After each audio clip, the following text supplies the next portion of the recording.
क्या पढ़ रहे थे?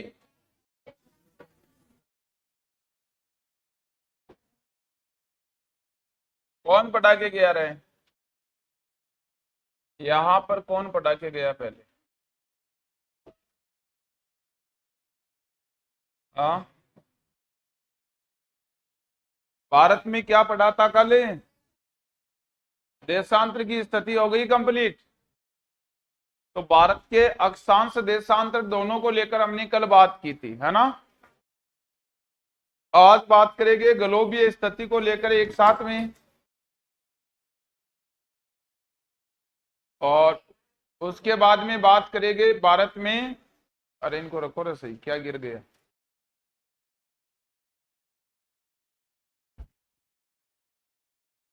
देखो,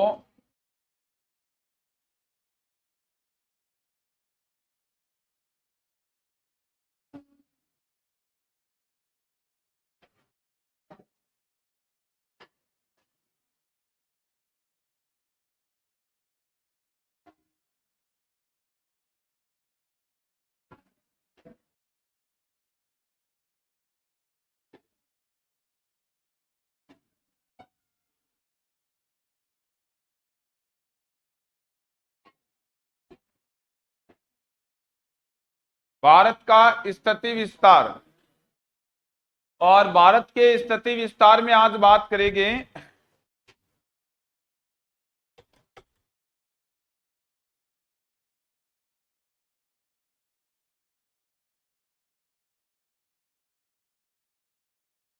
भारत की ग्लोबीय स्थिति।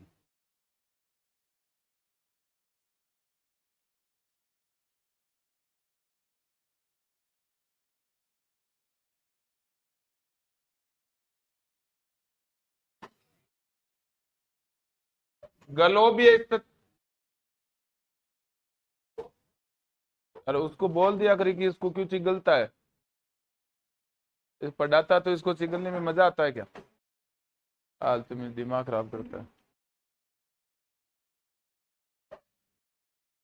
तो भारत में ग्लोबीय स्थिति पड़ेगी आज।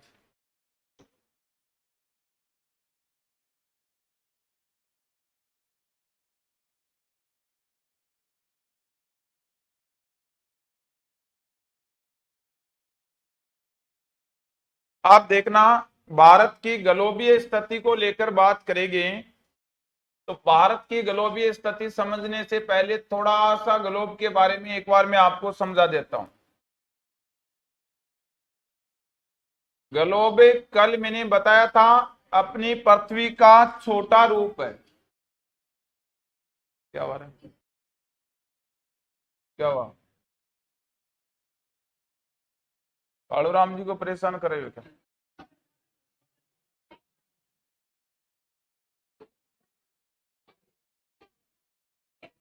अरे इनको परेशान मत करो, पागल है, थप्पड़ मार देगा।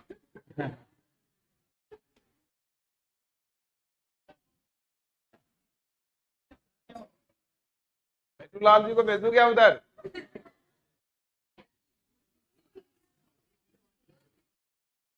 अब सही है, यहाँ कौन बैठेगे? तो बैठो ना इधर आकर, दिक्कत क्या है? अरे बैग तो मैं रख दूं, कहाँ रखने हैं बताओ। अरे ऐसा क्यों करे आप? बैग रखने के लिए क्या रहा, पढ़ने दो ना आराम से, इससे क्या। बैग तो नीचे भी रख लो आप।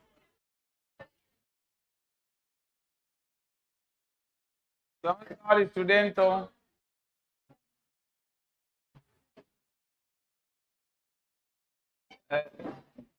मेरी बात सुनो, ये खाली होता है तो बैग रख लिया करो, कोई दिक्कत नहीं।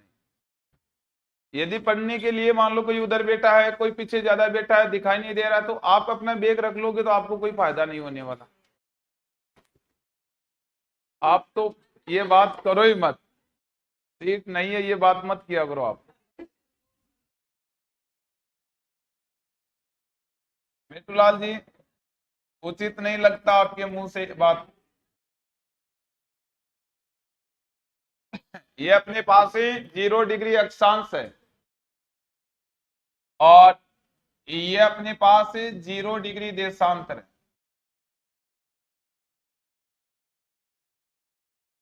0 डिग्री अक्षांश और 0 डिग्री देशांतर ने अपने ग्लोब के 4 गोलार्धों का निर्माण किया है, जिसमें ये रहेगा अपने पास में दक्षिणी पश्चिमी गोलार्ध,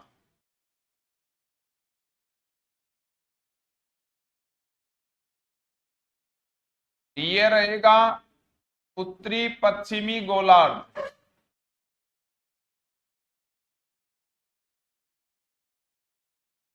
और यहां है दक्षिणी पूर्वी गोलार्ध।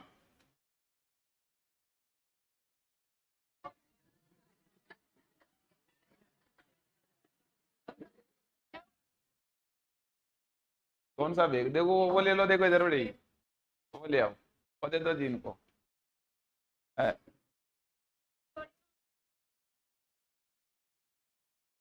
भेज दो, एक ही बात है।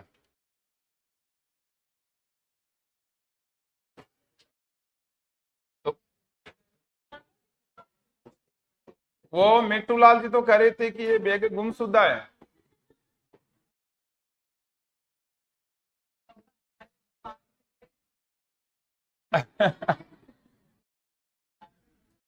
इधर देखो इधर, मिट्टू लाल जी डर डर क्यों रहे हो?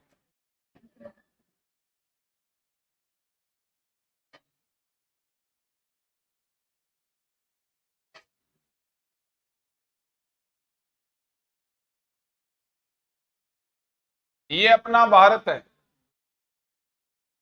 और अब ध्यान देना यहां पर,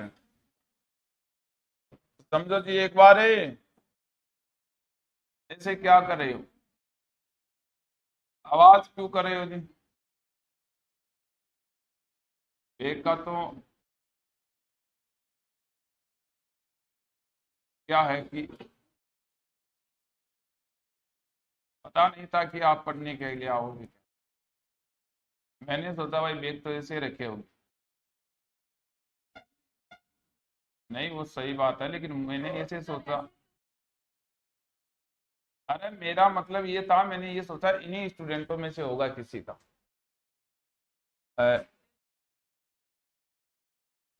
कोई बात नहीं, एक ही बात है, अब कल नहीं जाओगे आप। ये दिशा है उत्तरी पूर्वी, तो ये बन गया उत्तरी पूर्वी गोलार्ध। इस ग्लोब के अनुसार भारत की स्थिति है वो उत्तरी पूर्वी गोलार्ध में, ठीक है। पहले तो ये आपको एक बार याद रख लेना है। देखना, ये 0 डिग्री अक्षांश है, अलग से पूरा कंप्लीट रूप से समझा रखा है मैंने आपको। ये 0 डिग्री देशांतर है, इसके बारे में भी बता रखा है। यह 0 डिग्री देशांतर है, इसके बारे में भी बता रखा है। जितनी बात साथ साथ में लिखी जाती है, समझते भी रहो और लिखते भी रहो, फिर बाकी रह जाए उसको वापस रिवीजन के समय लिख लेना। ये मान लो कि अपनी पृथ्वी है पूरी, और इसमें वहां अपना भारत है, तो ग्लोब है ये पूरा का पूरा, इसके अनुसार अपना भारत है उत्तरी पूर्वी गोलार्ध। अच्छा, राजस्थान भी उत्तरी पूर्वी गोलार्ध में ही बताया था मैंने, और भारत भी उत्तरी पूर्वी गोलार्ध। तो पहले तो ये बात आपको अच्छे से याद रखना है। अब इस भारत की अक्षांश और देशांतर की स्थिति मैंने कल थोड़ा सा आपको अलग अलग बताई थी, अब वो दोनों एक साथ में मैं बता देता हूं। मतलब है पूरे भारत को एक साथ में लेना पड़ेगा हमें। ये अपना भारत है, ये समझो।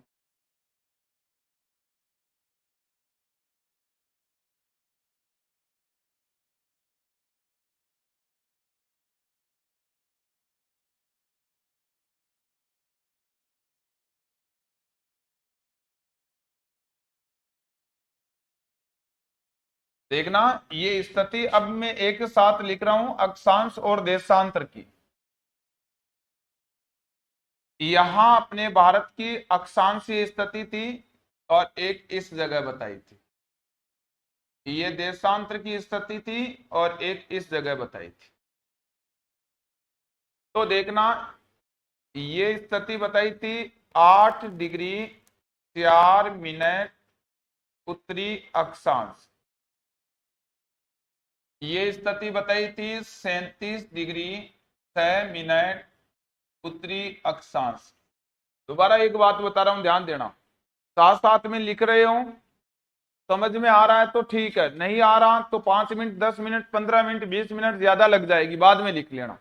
पहले समझ लेना, यदि समझ में साथ साथ में लिख रहे हो, क्योंकि फिर आपका ध्यान लिखने में ही रहता है। तो मेरे हिसाब से देख लेना, 5 मिनट ज्यादा लग जाएगी, कुछ नहीं होगा। 10 क्लास ज्यादा हो जाएगी इंडियन ज्योग्राफी की, समझ में नहीं आएगा तो मतलब नहीं निकलेगा। तो मेरे हिसाब से एक बार ये बातें बाद में बना लेना आराम से, पहले इसको समझो। ये स्थिति मैंने कल बताई, वो की वो स्थिति लिख रहा हूं। ये अक्षांशीय स्थिति थी अपने भारत की मुख्य भूमि की, और यहां मैंने बताया था 69 डिग्री, सॉरी 68 डिग्री 7 मिनट पूर्वी देशांतर। यहां हमने देखा था 97 डिग्री 25 मिनट पूर्वी देशांतर। यहां अपने भारत का एक बिंदु और था जिसकी स्थिति थी 6 डिग्री 4 मिनट उत्तरी अक्षांश। ये बातें कल हमने पढ़ी थी, है ना। अब देखो इनमें हमें क्या देखना है, ध्यान देना।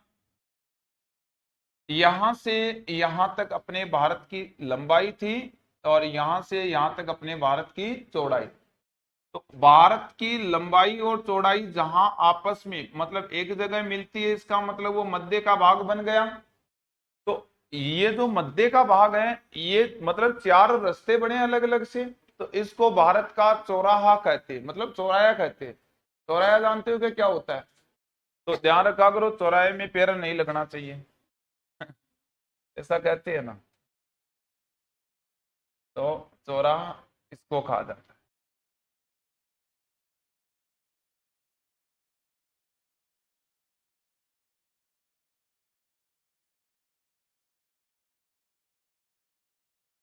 ये हम कहते हैं झांसी को।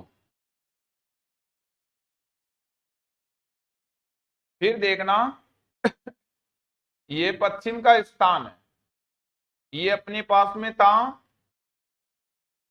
गौर माता।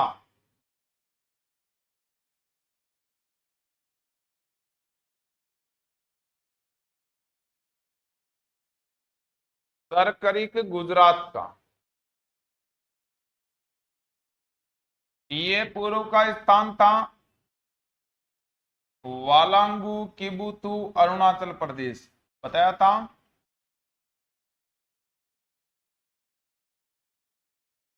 एपी लिख रहा हूं, समझ आना, अरुणाचल प्रदेश है ना। इधर देखो, ये जो स्थान था ये था केप केमरिन। थोड़े से नाम इस प्रकार के हैं, याद हो जाएगा, 2 4 बार रिवीजन करना भी जरूरी है, याद करना भी जरूरी है। ये कहाँ था? कन्याकुमारी तमिलनाडु राज्य में था ये स्थान है।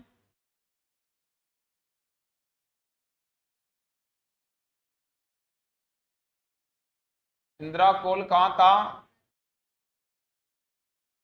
लद्दाख में था। ये और बता दो लास्ट, डायरेक्ट इंदिरा पॉइंट ही लिख देता हूं, है ना।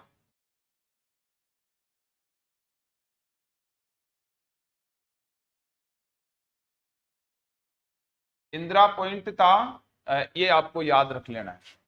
एक बात और बता दो, बस एक बात और बता दो, लंबाई कितनी बताई थी?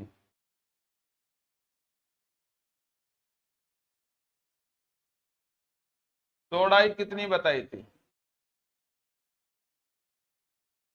तो अब इन दोनों का अंतर होगा, इसका मतलब पूरे भारत की लंबाई चौड़ाई का अंतर आ गया हमारे पास में। 3214 किलोमीटर में से 2933 किलोमीटर को हम घटाते हैं तो हमारे पास में 281 किलोमीटर बचता है, 281, है ना। तो ये भारत का अंतर होगा। इस पूरी बात को मैं एक बार अलग से अलग पेज पर लिख देता हूं, है ना। ये तो पूरा मैप में लिखा है एक साथ में। तो अब देखो, ये ध्यान देना आपको, ये तो आप साथ साथ में लिखते रहो चाहिए।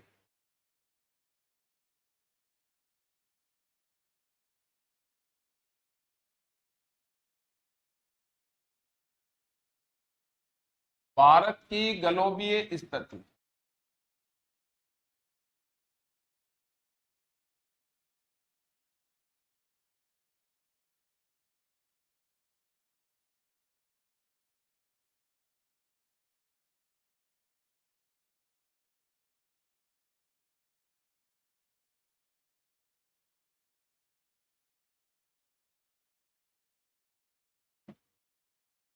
अक्षांश के अनुसार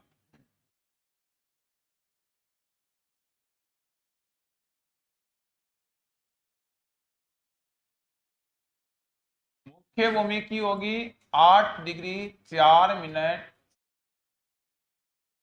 उत्तरी अक्षांश से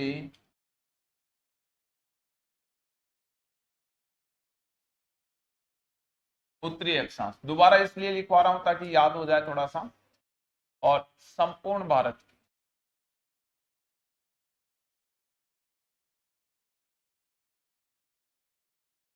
6 डिग्री 4 मिनट उत्तरी अक्षांश से 33 डिग्री 6 मिनट उत्तरी अक्षांश। देखो ये स्थिति आपको सरल लगती होगी, एग्जाम में 4 ऑप्शन आते ही कंफ्यूज हो जाओगे इसमें, तो इसको जितने ज्यादा कोशिश हो उतना ज्यादा सोल्व करने की कोशिश करना है ना। इसके सामने में इन दोनों का अंतर भी लिख देता हूं ब्रैकेट बनाकर। इसका अंतर होगा 29 डिग्री 2 मिनट, इसका होगा 31 डिग्री 2 मिनट। फिर देखना नेक्स्ट देशांतरी स्थिति और लिख दे।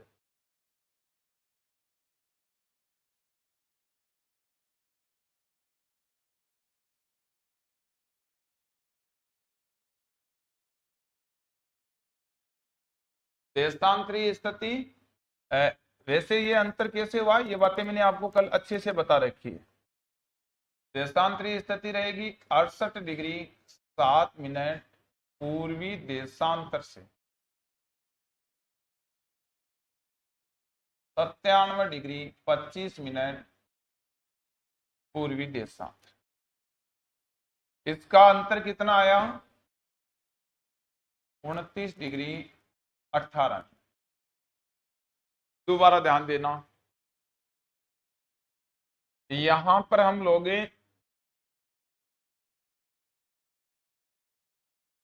भारत के स्थान भी लिख देते। एक तो देखना उत्तर दिशा,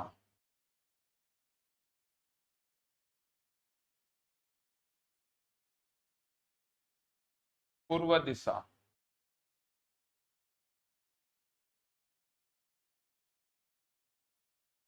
पश्चिम दिशा,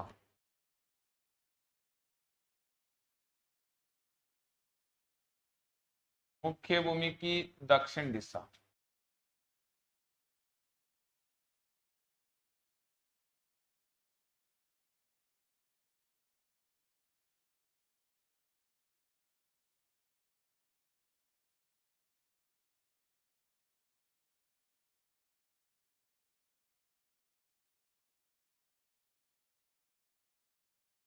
संपूर्ण भारत की दक्षिण दिशा उत्तर दिशा में है,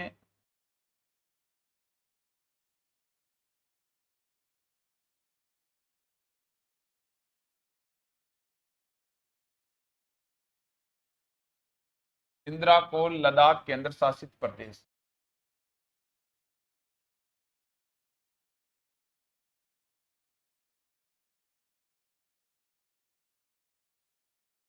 वालांगू किबुतु अरुणाचल प्रदेश।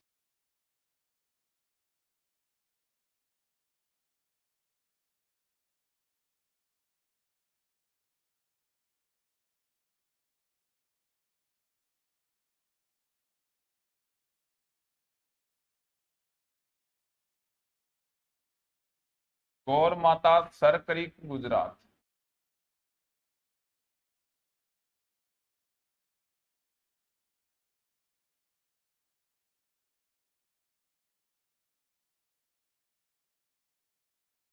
Cap comorin Kanyakumari Tamil Nadu.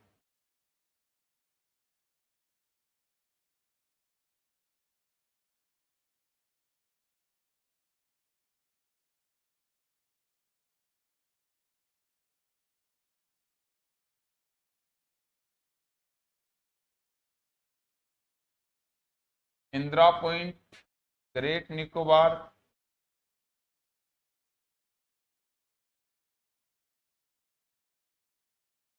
अंडमान निकोबार द्वीप समूह।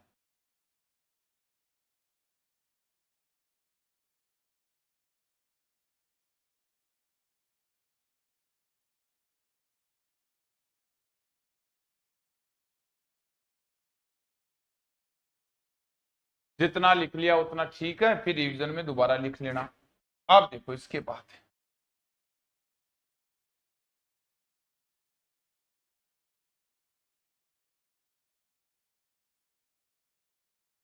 भारत की एशिया महाद्वीप में स्थित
दक्षिण दिशा।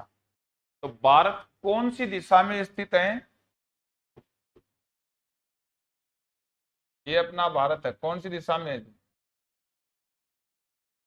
दक्षिण दिशा में स्थित। याद रखना, राजस्थान तो दक्षिण पूर्व दक्षिण पश्चिम में आ रहा है। एशिया महाद्वीप में भारत और राजस्थान दोनों की स्थिति परिवर्तन रहेगी। राजस्थान इस जगह रहेगा तो वो आएगा इस दिशा में, मतलब दक्षिण पश्चिम में। लेकिन भारत कौन सी दिशा में आएगा? दक्षिण दिशा में आएगा। अब याद रखना, ये एशिया महाद्वीप की स्थिति के अनुसार रही अपने भारत की।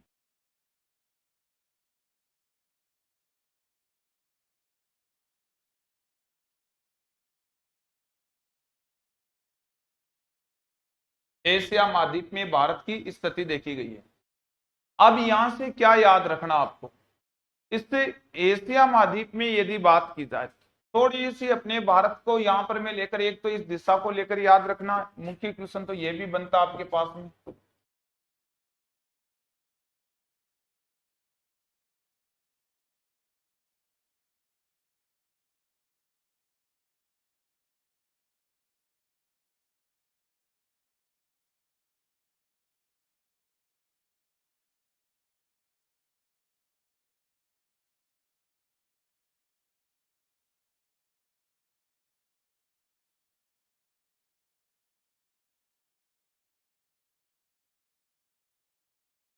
दक्षिण दिशा में स्थित है।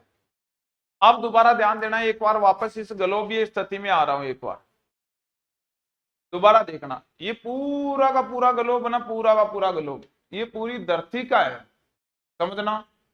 और इस ग्लोब को लेकर यदि बात करूं तो अपने पास स्थल और जल दोनों का भाग आता है, इस राउंड के आता है ना। और इसको मैं कंप्लीट रूप से लेकर बात करूं तो इसमें अपना भारत इस जगह स्थित है, मतलब उत्तर पूर्व दिशा में। तो ये ग्लोब है ना पूरा का पूरा, इसको हमें विश्व के नाम से भी जानते, भाई पूरी धरती को विश्व कहते हो ना हम लोग, तो पूरे ग्लोब को ही हम विश्व कहते हैं। तो इस ग्लोब में यदि उत्तरी पूर्वी गोलार्ध है तो विश्व में उत्तर पूर्व दिशा बन जाएगी। तो भारत विश्व के अनुसार कौन सी दिशा में बताना पड़ेगा? उत्तर पूर्व। तो लास्ट जो नेक्स्ट है या फिर लास्ट अपने पास स्थिति बची है वो देखना।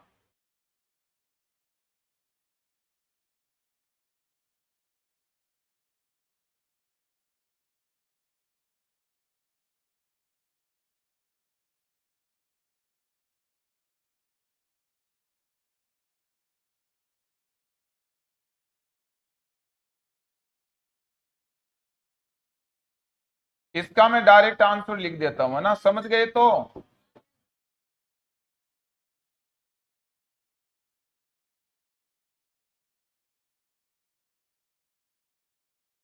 भारत विश्व में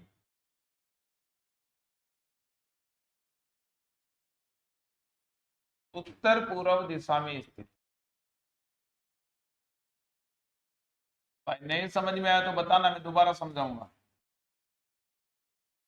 विश्व का मतलब पूरी धरती होती है, तो उत्तरी पूर्वी गोलार्ध में है तो हम यहाँ पर उत्तर पूर्व दिशा सही कर देंगे। अब देखो यहाँ से बनने वाले से संबंधित जो जितने भी क्वेश्चन है उनको एक बार मैं यहीं पर लिख देता हूं साथ साथ।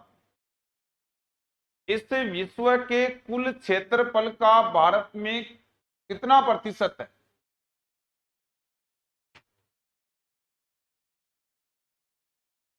बताओ।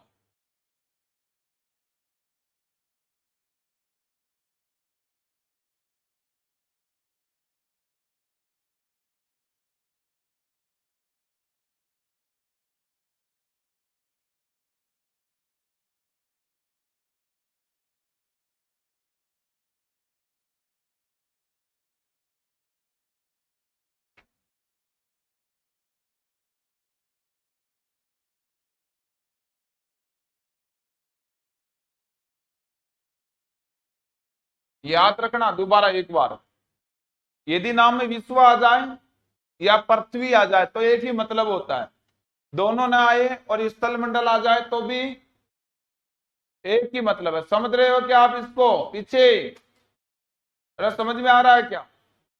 दोबारा देखना, विश्व नाम आ जाए, चाहे पृथ्वी आ जाए, चाहे स्थल मंडल आ जाए, तो एक ही समझना।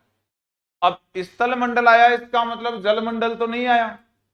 समझ रहे हो ना मेरी बात? दोबारा देखना, जो आपके पास में पूरी धरती को लेकर बात करें ना, इसको 100% भाग मान लो। इसमें स्थल मंडल केवल 29% है, 73% तो क्या है? जल मंडल। उस 29% का कितना है भारत में? 2.4। समझ रहे हो? अब यदि उस 29 में वो 73% और मिलाऊं तो कितना हो गया? 100% हो गया। और यदि उसे 100% का भारत में देखा जाए तो कितना होगा? दोबारा समझना, विश्व का या स्थल मंडल का भारत में 2.4% है। स्थल मंडल व जल मंडल दोनों को मिलाते ही 100% हो गया। यहां तो केवल 29 का 2.4 है। अब स्थल और जल दोनों को मिलाया तो 100 हो गया। अब उसका कितना है भारत में? समझ में तो आ गया क्या? अरे क्वेश्चन तो समझ में आ गया क्या? हाँ वो भी साथ में लेना है।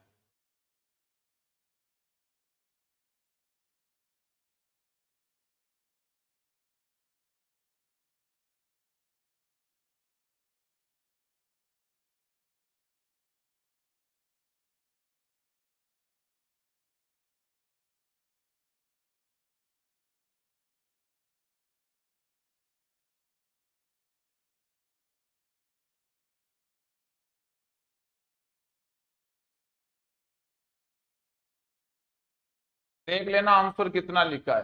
कितना है? 0.5 से 1% ही नहीं है अपना भारत, ये सोच लेना। 100% का तो 1% ही नहीं है, वो 29 है, उसका है 2.4%। तो ये सोचना। आप देखना, ये जो 2.4% है मतलब विश्व का तो है। इस 2.4% के अनुसार भारत का विश्व में कौन सा स्थान रहता है? 7वां स्थान है, याद रखना।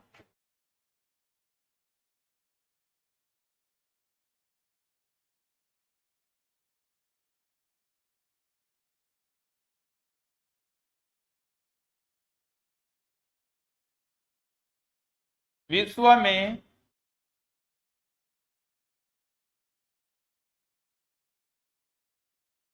क्षेत्रफल की दृष्टि से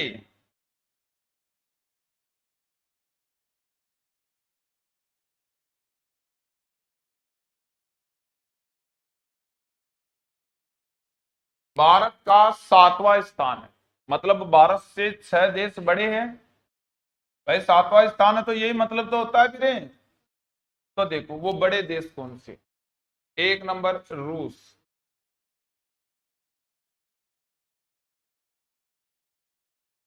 कनाडा,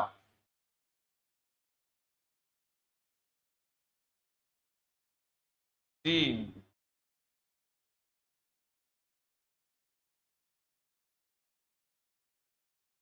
अमेरिका,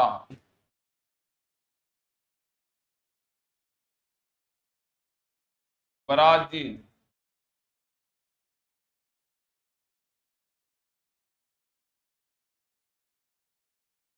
ऑस्ट्रेलिया। तो 6 तो ये हो गए और 7वां कौन बनेगा? भारत बने। ये तो क्षेत्रफल के अनुसार है। यदि यही बात हमको इस विश्व में भारत को आधार मान करें,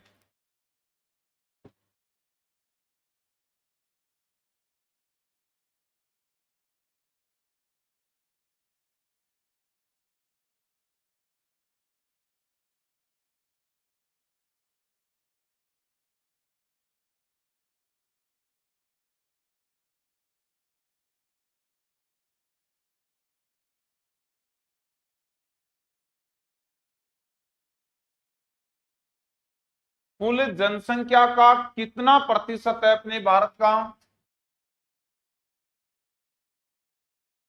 कितना बताना पड़ेगा? 17.5% है।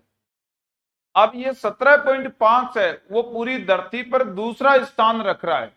मतलब चीन के बाद भारत का दूसरा स्थान है।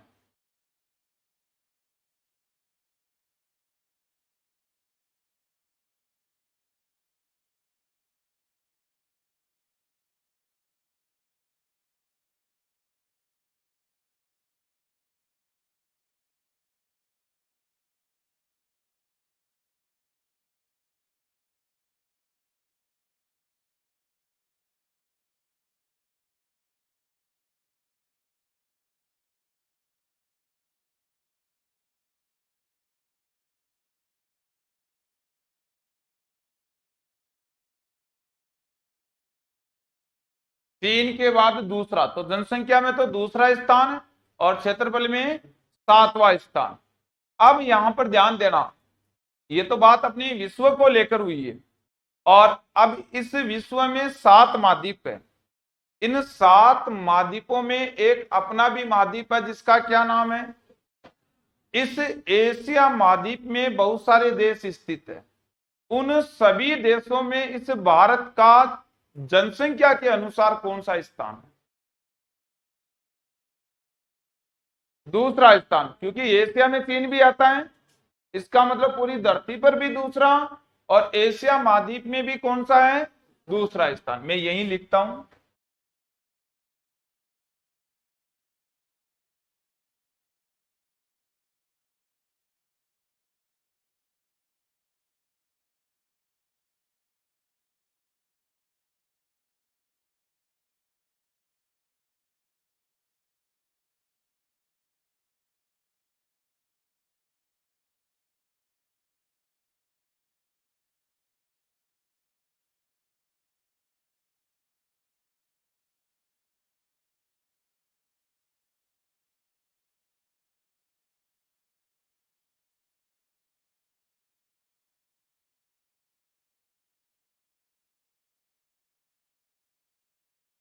इधर देखो एक बार वापस,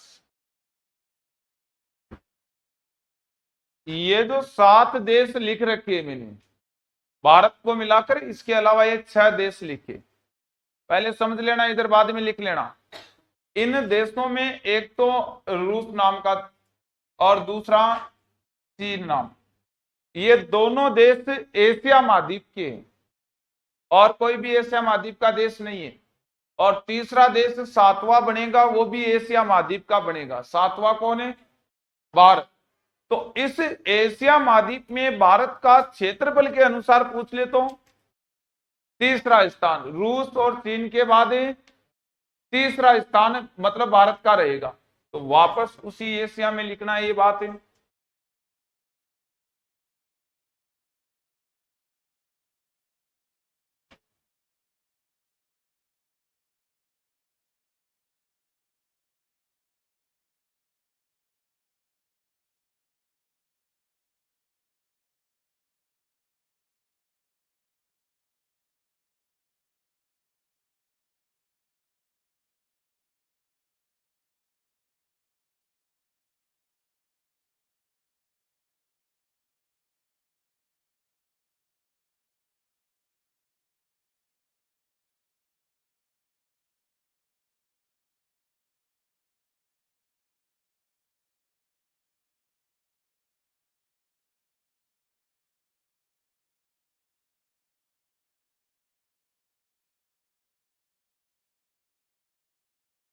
रूस और चीन के बाद में देखो, पूरी धरती पर तो सातवां, लेकिन अपने महाद्वीप में कौन सा है?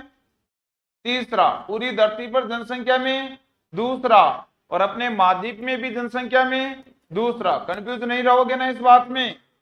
देखो इधर देखो, ये पूरे विश्व की बात है। तो इस विश्व में यदि हम बात करें तो ये जो रूस नाम का देश है, ये रूस नाम का देश भारत से लगभग 5.5 गुना बड़ा है। के अलावा कनाडा, चीन और अमेरिका भारत से 3 गुना बड़े। इसके अलावा ब्राजील की बात करें तो ब्राजील भारत से 2 गुना बड़ा है। ये तो जो बड़े देश है उनको लेकर बात हुई है क्षेत्रफल में, लेकिन भारत में बहुत सारे देश है जो छोटे भी हैं। अब छोटे देश पूरी धरती पर तो बहुत सारे हैं, उन सभी को लेकर बात होती नहीं है। मुख्यतः अपना पड़ोसी देश पाकिस्तान और बांग्लादेश, इनको बहुत बार एग्जाम में पूछा जाता है। या फिर जापान, जर्मनी, क्योंकि अच्छे संबंध रहे भारत के उनके साथ में, तो उनको आधार मानकर भी पूछा जाता है। या फिर फ्रांस, उनको भी आधार। तो अपने देश के किसके साथ में विवाद या अच्छे संबंध है, उन्हीं देशों को आपको क्षेत्रफल को आधार मानकर एग्जाम में क्वेश्चन पूछा जाता है। तो अब यहां ध्यान देना,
भारत से बड़े देश है, एक तो ये लाइन अच्छे से याद रखना है।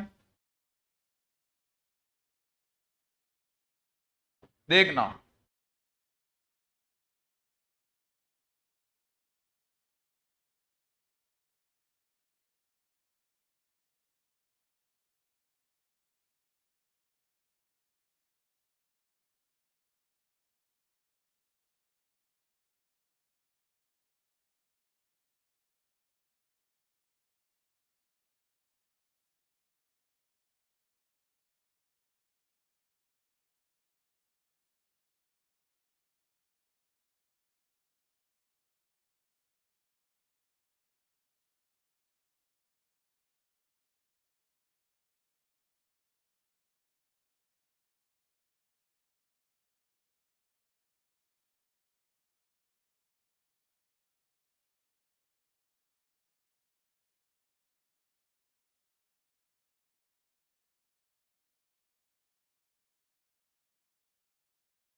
भारत बांग्लादेश से 23 गुना बड़ा है। मोस्ट करके याद रखना, पाकिस्तान और बांग्लादेश दोनों को तो याद रखना ही रखना है।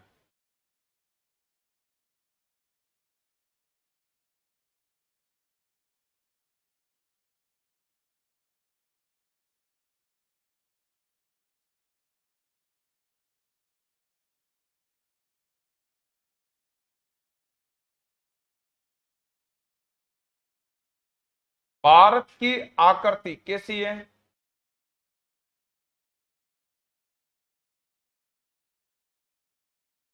चतुष्कोणीय बताना। पतंगाकार आ रहा है तो भी ठीक ही है भाई, चार कोण उसके भी होते हैं।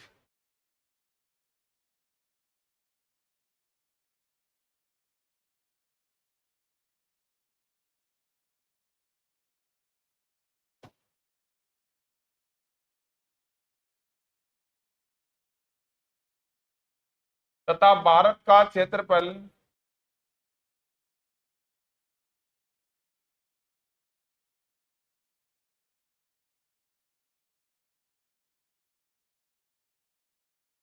ये क्षेत्रफल वाली नॉर्मल बातें एग्जामों में नहीं पूछी जाती है, फिर भी याद रख लेना, पूछ ले तो नॉर्मल क्वेश्चन आता है, ज्यादा कठिन नहीं आता। याद रखना।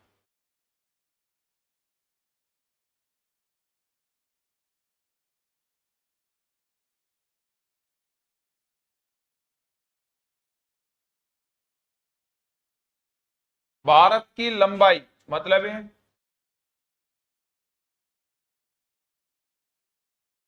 उत्तर से दक्षिण कितनी है?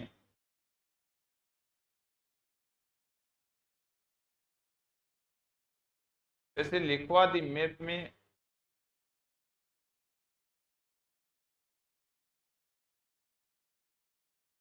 भारत की चौड़ाई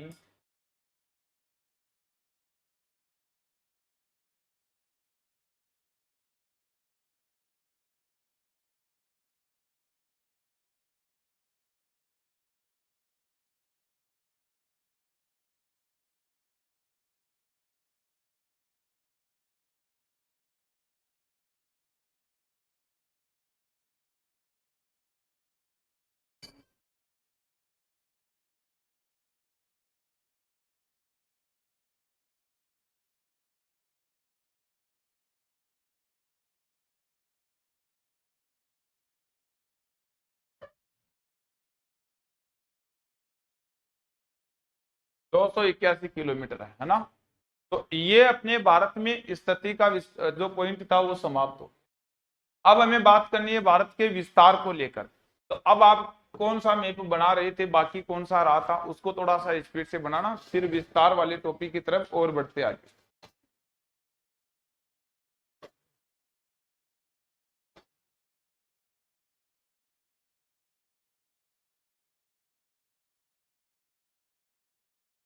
लिख रहे हो ना सभी साथ साथ? तो लिखते रहना। पूछ लेना, कोई बात नहीं समझ में आती है तो।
बढ़ो आगे।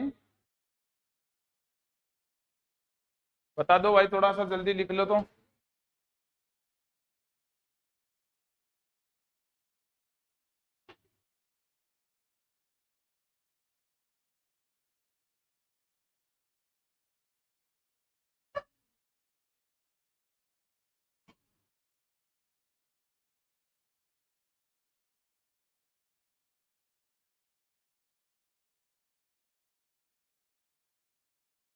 अरे कहाँ जा रहे हो, भारत रह जाएगा। रहने दो, पढ़ो आगे। रहने दो, फोटो क्यों खींच रहे हो। अरे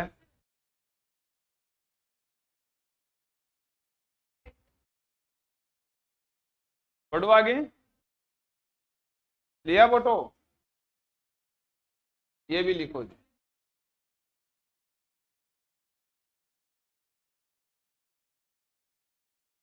शानदार।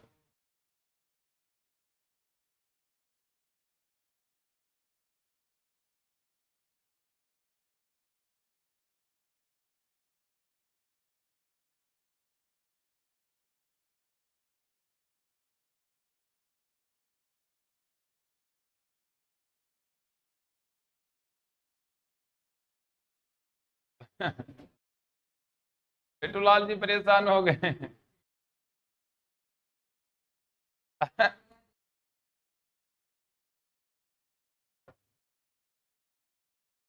ये ऐसे कह रहा है कि मेरी कोई बात नहीं है, मैंने नहीं बोला। ये बोलकर ऐसे ही बोलता है बाद में।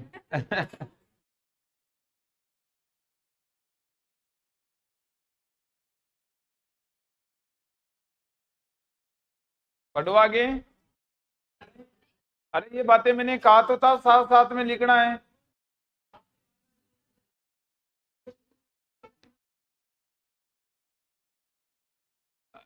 देखो इतना बड़ा पेज है, 2 लाइन लिखी फिर मैं आगे बढ़ गया, तो ये अनुभव तो रहा ना कि इतनी बात और लिखनी है। तो वैसे जगह छोड़कर फिर आगे लिख लिया करो।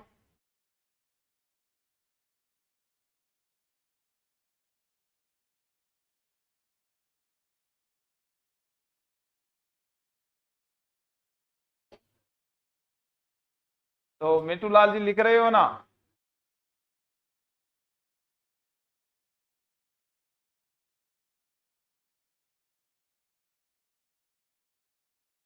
पढ़ो क्या आगे।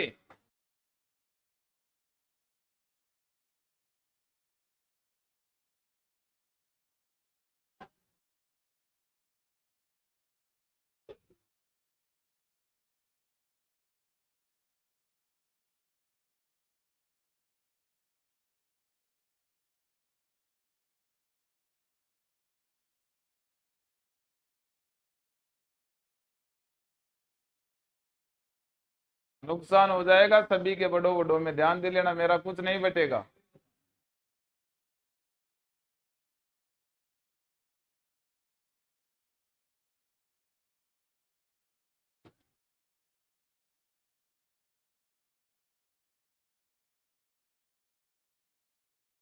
नहीं, अभी जीता जागता उदाहरण आपके पास में, जो सीटी का बैच है ना, 8 दिन में इंडियन ज्योग्राफी करवाई।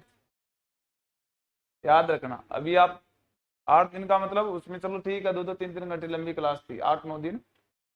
यहाँ मान लो 2-2 घंटे क्लास, तो 10 दिन मान लेना, 12 दिन मान लेना। पढ़ो आगे।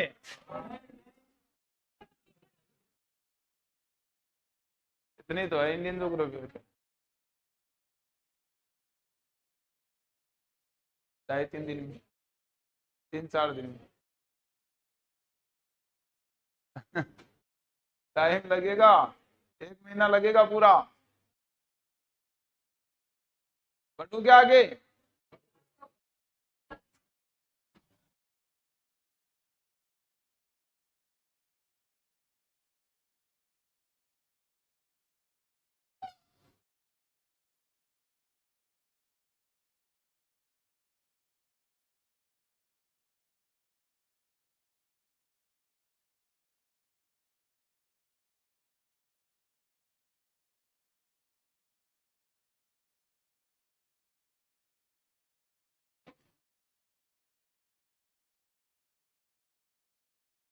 इतना ही, और आगे लिखा हुआ नहीं है,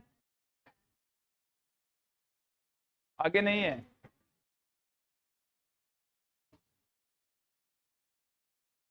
ये लिख लिया कंप्लीट। अब बताऊं आगे। अरे ऐसे मत करो, एक व्यवस्थित क्रम से पढ़ लो, दिमाग खराब मत करो, फायदा रहेगा।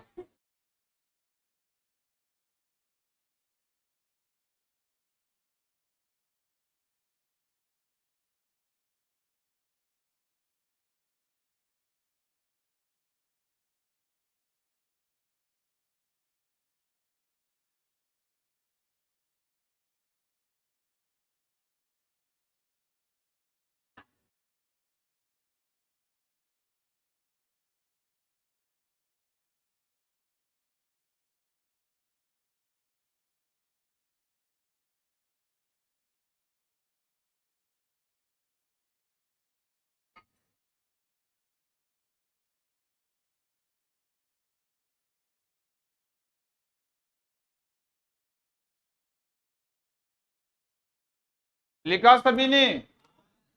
आप देखो इसके बाद है, रजिस्टर बंद करो,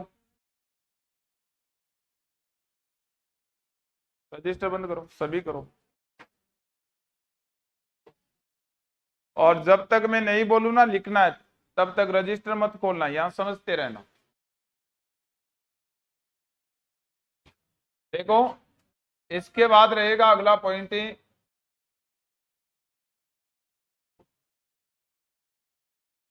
कई स्टूडेंट पहले लिख लेते और बाद में बातें करते रहते।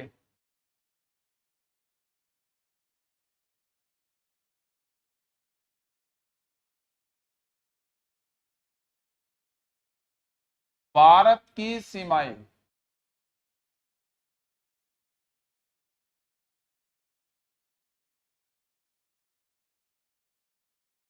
तो सीमाएं कितने प्रकार की होती है?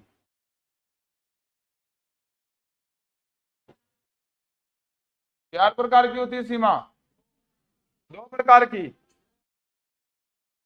स्थलीय और, आप बताओ। दो ही होती है, तो आप ध्यान देना।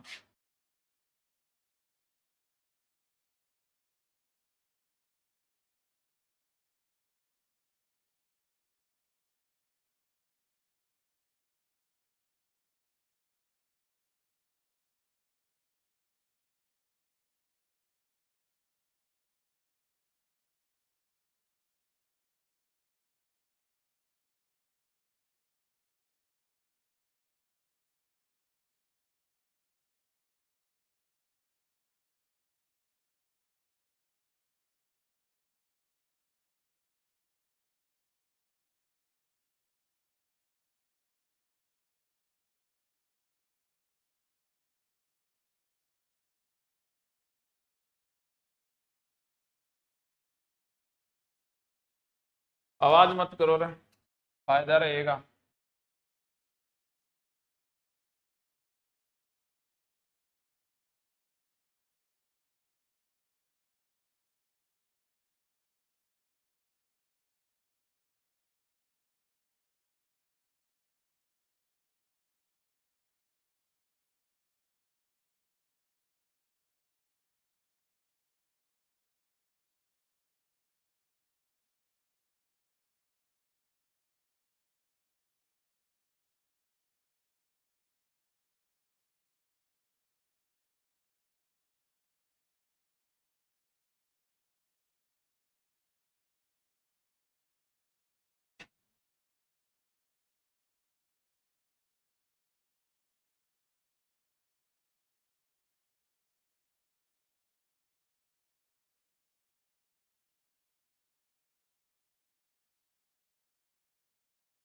पंद्रह हजार 200 किलोमीटर।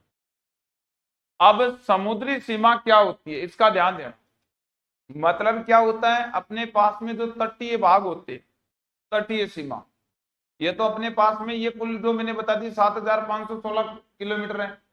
लेकिन इसके अलावा आप समुद्र में जाते हो तो समुद्रों में जलीय भाग में अलग अलग देशों का अधिकार हुआ करता है, उसको अलग अलग भागों में विभाजित किया जाता है। जैसे 12 नॉटिकल मील, 24 नॉटिकल मील और 200 नॉटिकल मील। इसमें क्या होता है, पहले तट से आंतरिक जल का निर्माण होता है, उसके बाद में यदि बात करें तो प्रादेशिक सीमा बनती है, उसके बाद में बात करें तो संलग्न सीमा बनती है, उसके बाद में अनन्य आर्थिक क्षेत्र बनता है, उसके बाद में उच्च समुद्री जल का निर्माण होता है। तो ये सीमा मुख्यतः 5 भागों में विभाजित होती है। तो समुद्री सीमा में एक नंबर बनता है आंतरिक जलीय सीमा।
ये 5 भाग होते हैं इसके। सबसे पहले इन 5 भागों के बारे में आपको समझना है, उसके बाद में हम लोग तटीय सीमा और बाद में स्थलीय सीमा की बात करेंगे। तो ये 3 भाग अपने पास में अपने भारत के और बाकी है, इनको लेकर बात करते हैं। सबसे पहले देखो समुद्री सीमा को लेकर बात करें।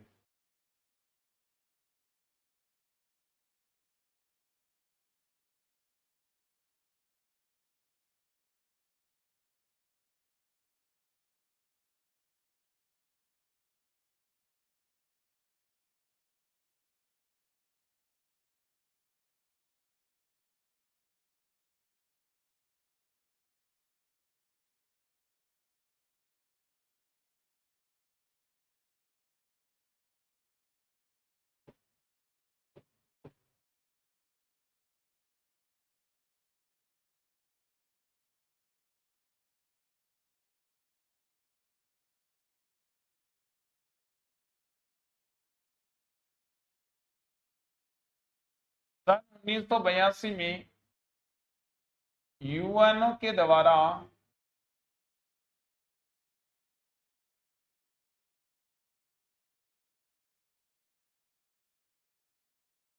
एक समुद्री भाग से संबंधित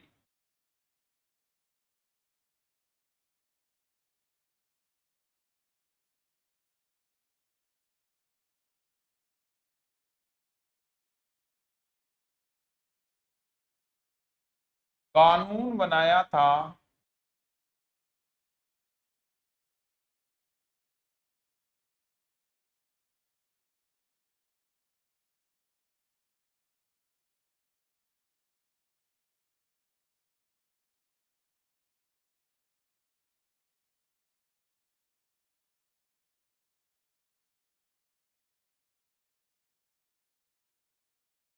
जिसे एनक्लोज कहते हैं, United Nation conservation law of sea, मतलब समुद्री सीमा से संबंधित या समुद्री भागों से संबंधित एक अधिनियम बनाया गया था या कानून बनाया गया था।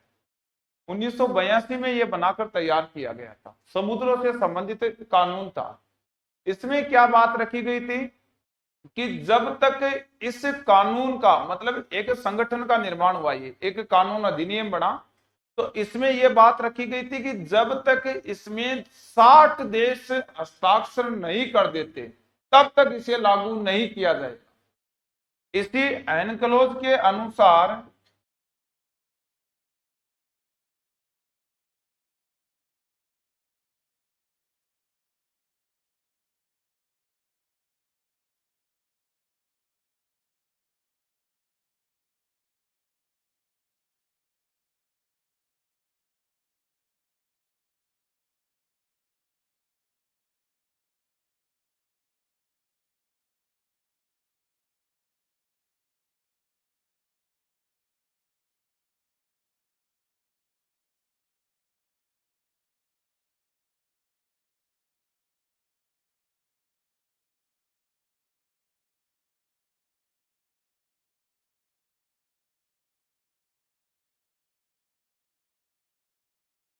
तब तक यह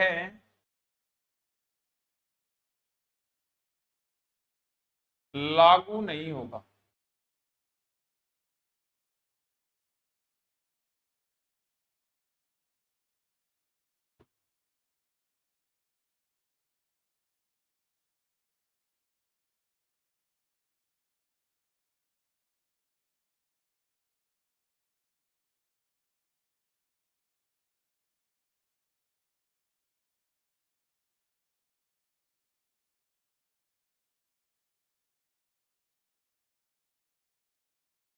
तो जब तक ये लागू नहीं होगा, ये बात आपको ध्यान देना है कि यदि इस पर 60 देश हस्ताक्षर नहीं करेंगे तो इस कानून को लागू नहीं किया जाएगा। अब क्या हुआ, इस पर एनक्लोज पर जो 60 नंबर का देश था हस्ताक्षर करने वाला,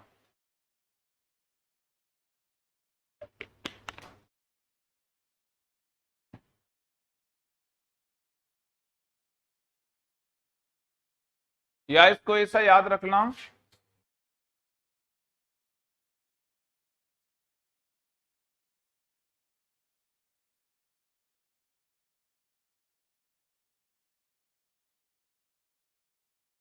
एनक्लोज पर 1994 ईस्वी में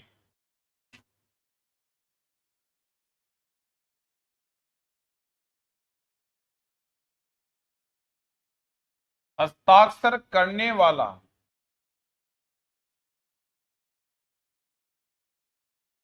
60वां देश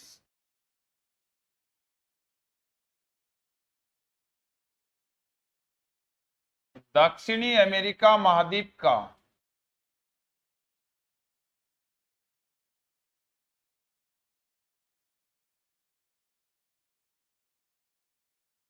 गुयाना था।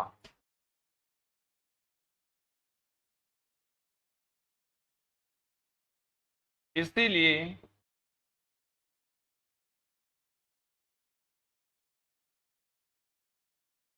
1994 से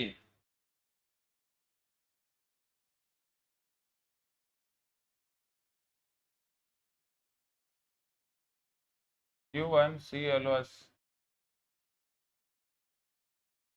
प्रभावी रहा। 1994 के बाद में ये प्रभावी रह गया क्योंकि इसका जो शर्त थी वो कंप्लीट हो गई। भाई 1900 देखो, इसका निर्माण तो कब किया गया था, 1982 में। क्या था ये, समुद्रों से संबंधित जितने भी कानून अधिनियम था वो सब के सब एनक्लोज में रखे गए थे। इस एनक्लोज नाम का जो कानून बना था, इसमें एक बात रखी थी कि जब तक इस पर 60 देश हस्ताक्षर नहीं करेंगे तब तक ये लागू नहीं होगा। अब क्या हुआ, 1994 में 60वां नंबर का देश था वो दक्षिणी अमेरिका महाद्वीप का गुयाना नाम का देश था, और उसने जैसे इस पर 1994 में अपने हस्ताक्षर किए, उसी हिसाब से ये 1994 में प्रभाव में आ गया, मतलब प्रभावी हो गया था। फिर नेक्स्ट ध्यान देना,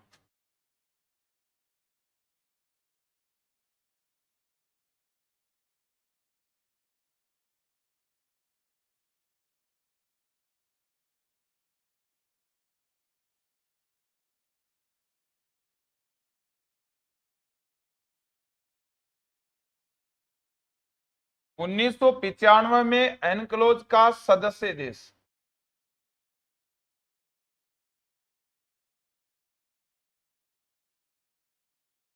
भारत बना। तो भारत इसका सदस्य कब बना था, 1995 याद रख लेना ना। फिर देखो,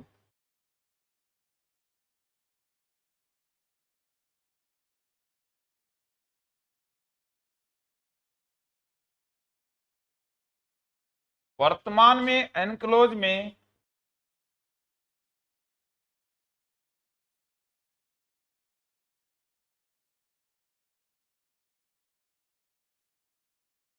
एक सौ 69 देश शामिल है। आज 169 देश इसके सदस्य बन चुके।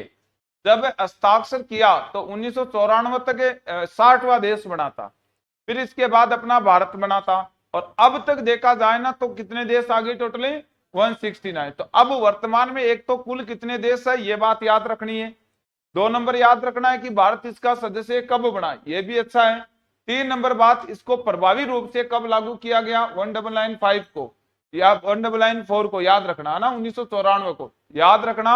किस देश के हस्ताक्षर के बाद में ये कानून लागू हुआ? ऐसा सेकंड ग्रेड की एग्जाम में पूछ सकता, अच्छा क्वेश्चन आता है, तो याद रखना गुयाना नाम का एक देश था दक्षिणी अमेरिका का।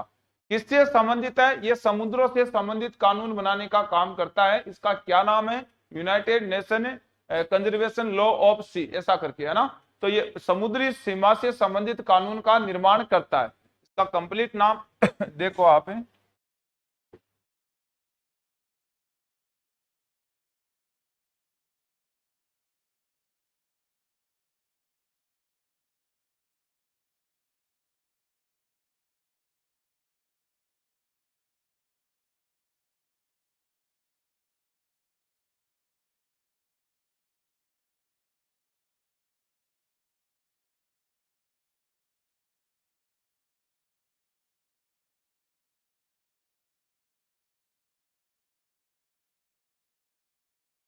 समुद्रों से संबंधित कानून का ये नियम था, ये कानून बनाया गया था। अब इसी के तहत क्या बताया गया कि प्रत्येक देश जो समुद्र के साथ में सीमा बनाता है उसमें कितने प्रकार का आधार होगा? 5 प्रकार। पहली बार तो आंतरिक जलीय भाग रहेगा, फिर उसके बाद में प्रादेशिक सीमा बनेगी, संलग्न क्षेत्र बनेगा, अनन्य आर्थिक क्षेत्र बनेगा और उच्च समुद्री जल बनेगा। इनका निर्धारण भारत के संदर्भ में किस आधार पर हुआ है वो देखना।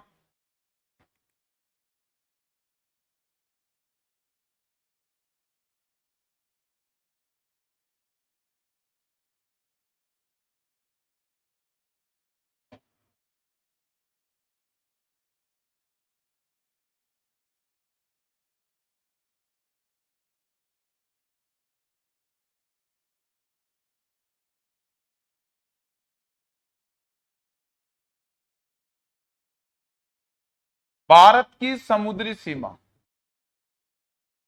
सबसे पहले समुद्री सीमा में रखा जाता है आधार तटीय सीमा।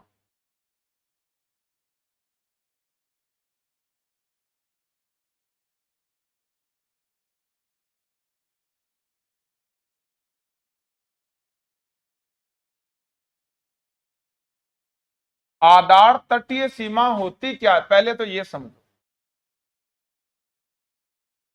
किसी भी देश की जो तटीय सीमा होती है वो एकदम सिद्ध में नहीं होती है भाई, जरूरी नहीं कि वो एकदम सिद्ध में हो।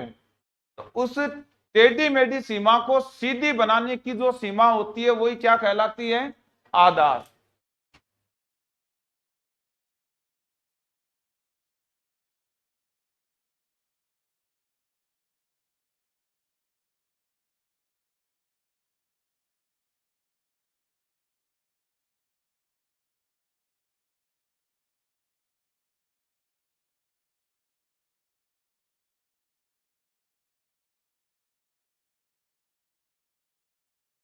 डी ऐसा आएगा।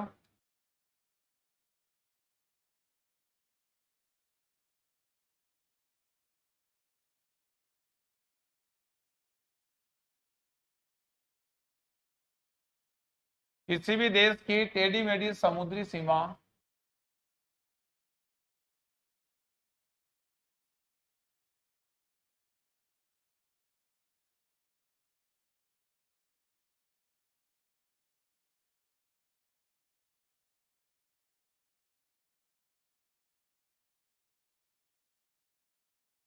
एक सीधी रेखा के रूप में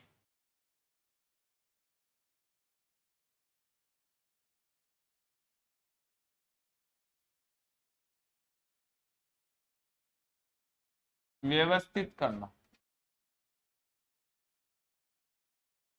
आधार तटीय सीमा होती है।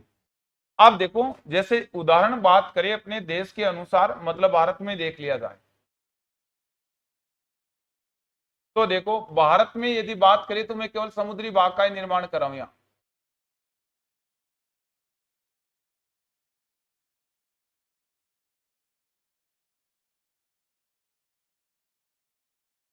इस प्रकार से आपने अपना प्रायद्वीपीय भारत देखा होगा।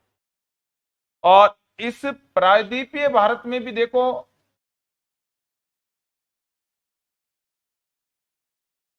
यहां का जो जलीय भाग था,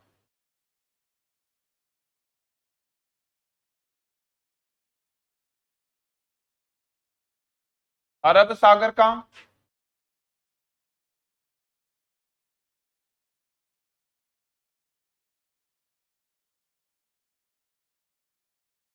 ये आपने बंगाल की खाड़ी का देखा होगा। तो अब यहां से क्या ध्यान देना, देखो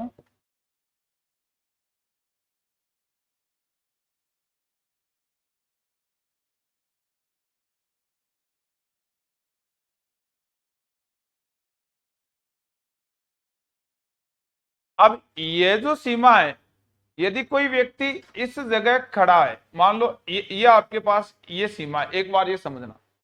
अब इस जगह पर आप दूरी मापोगे तो यहां से अलग दूरी मिल रही है और यहां से अलग दूरी मिलेगी, मिलेगी ना।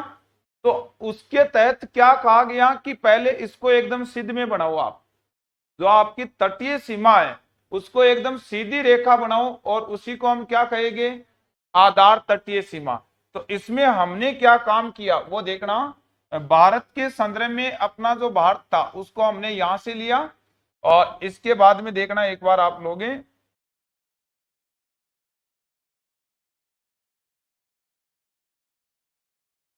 एक तो ये भाग मान लो यहां तक, एक ये भाग मान लो यहां तक, एक ये भाग मान लो यहां तक।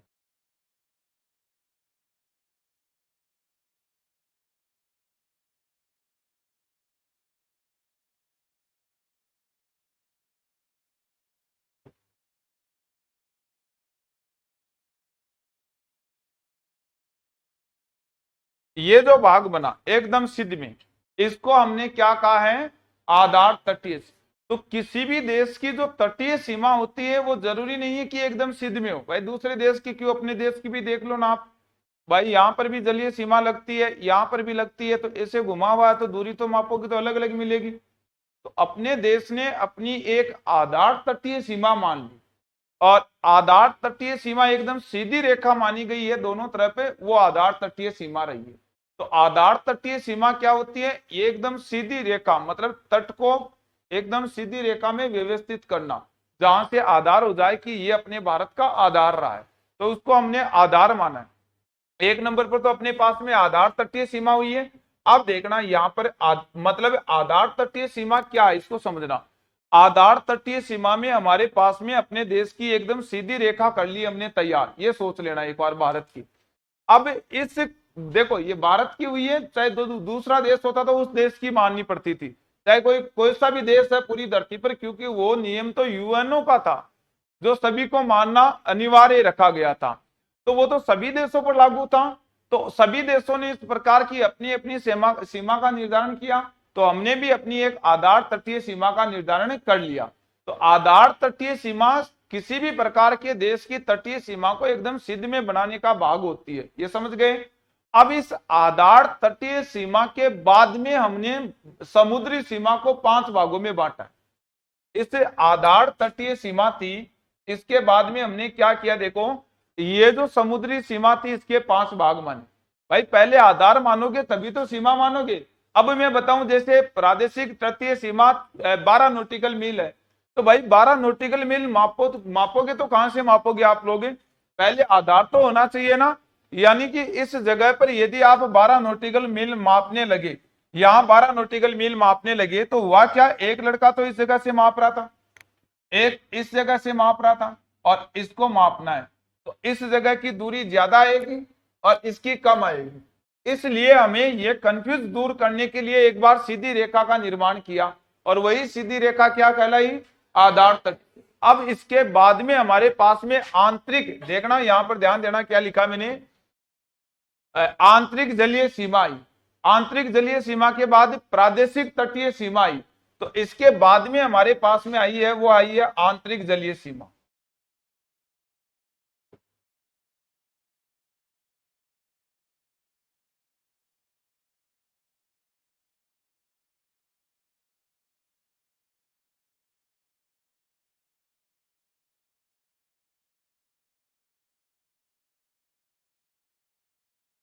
या आंतरिक जलीय क्षेत्र।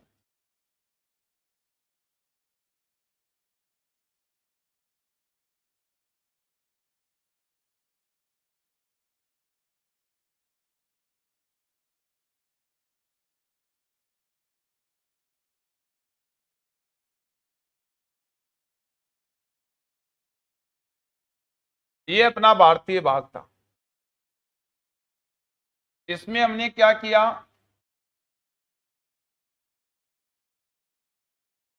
इस सीमा का क्या नाम रखा,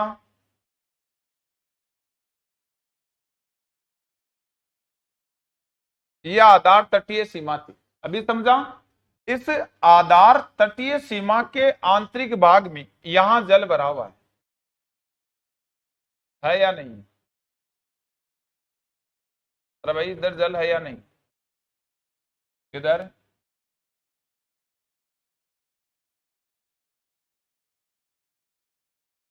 ये दोनों जल भाग है। आधार तटीय सीमा के आंतरिक भाग का जल है वो क्या कहलाता है? आंतरिक जलीय क्षेत्र कहलाता है। तो अब इसमें देखना आंतरिक जलीय क्षेत्र में क्या क्वेश्चन आएगा। ये अपने पास प्रायद्वीपीय भारत है।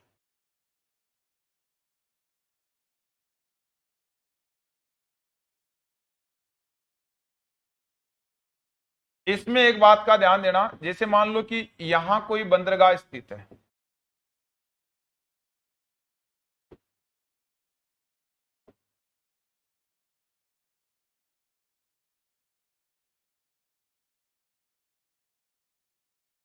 ये बंदरगाह है। तो अब ऐसा तो नहीं है कि भाई बंदरगाह इस जगह पर आप लगाओगे, भाई बंदरगाह तो तट के ऊपर ही लगाना पड़ेगा। तो उस देश के अंतर्गत आने वाले सभी प्रकार के बंदरगाह किस क्षेत्र में आएंगे, आएगा या नहीं आएंगे?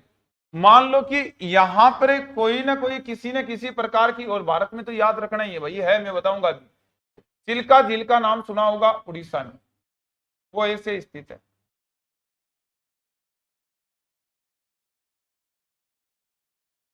चिल्का झील है। तो चिल्का झील है तो इसके आंतरिक भाग में ही, ऐसा तो है नहीं कि भाई यहाँ अपना तट है और यहाँ चिल्का आ गई, ऐसा तो नहीं है ना। तो तट के पास में ही ना, तो ये चिल्का झील झील भी इसी का भाग है। यहाँ एक झील है बेम्बानंद झील,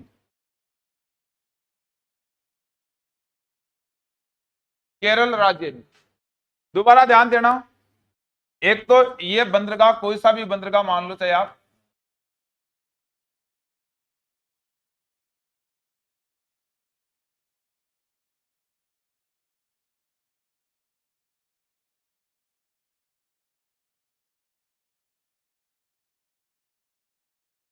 एक तो जितने भी प्रकार के बंदरगाह है वो किस में आएंगे, आंतरिक जल में। दूसरी बात, मान लो कि अपने भारत ने यहां पर कोई रिसर्च करने के लिए अनुसंधान लगा दिया, तो अब अनुसंधान ऐसा तो है नहीं कि वो आगे जाकर जल में लगाएगा, लगाएगा तो भाई तट पर ही लगाएगा। तो जितने भी प्रकार के अनुसंधान होंगे,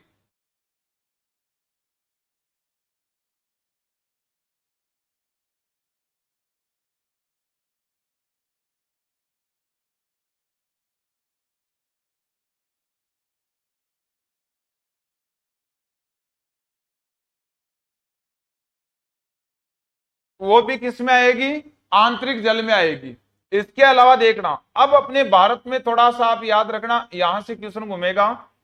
अपने भारत में क्या हुआ, ये जो सीमा है इधर की, इसको हमें पूर्वी तटीय सीमा कहते हैं, और ये इधर की सीमा है, इसको पश्चिमी तटीय सीमा। तो इस भारत में पूर्वी तटीय सीमा पर देखना, ये समुद्र का जल है। तो समुद्र का जल खारा होता है या मीठा होता है? खारा होता है, इसका मतलब झील बनेगी वो खारे पानी की बनेगी या मीठे पानी की? और इधर जो खारा जल है उससे झील बनेगी वो भी खारे पानी। तो भारत में क्या है, इस पूर्वी तटीय सीमा के ऊपर बनने वाली खारे पानी की झीलें, उसको हम लेगून कहते हैं। और भारत में पश्चिमी सीमा पर बनने वाली खारे पानी की झीलें कयाल कहलाती है।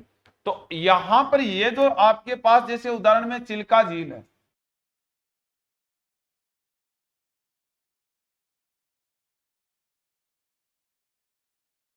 ये कैसी झील है,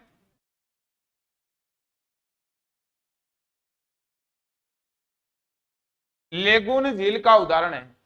जैसे ये आपके पास बेम्बानंद झील है केरल की,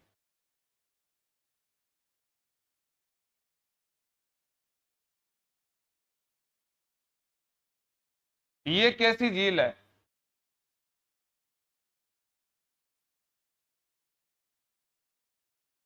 कयाल झील है। अब कयाल और लेगुन होता क्या है वो ध्यान देना। लेगुन है,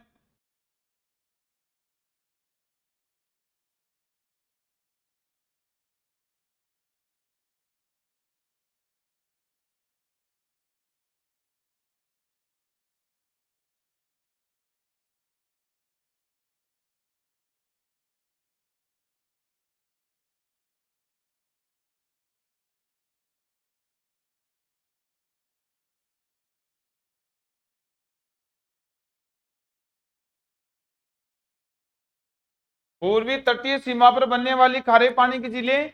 और कयाल क्या है?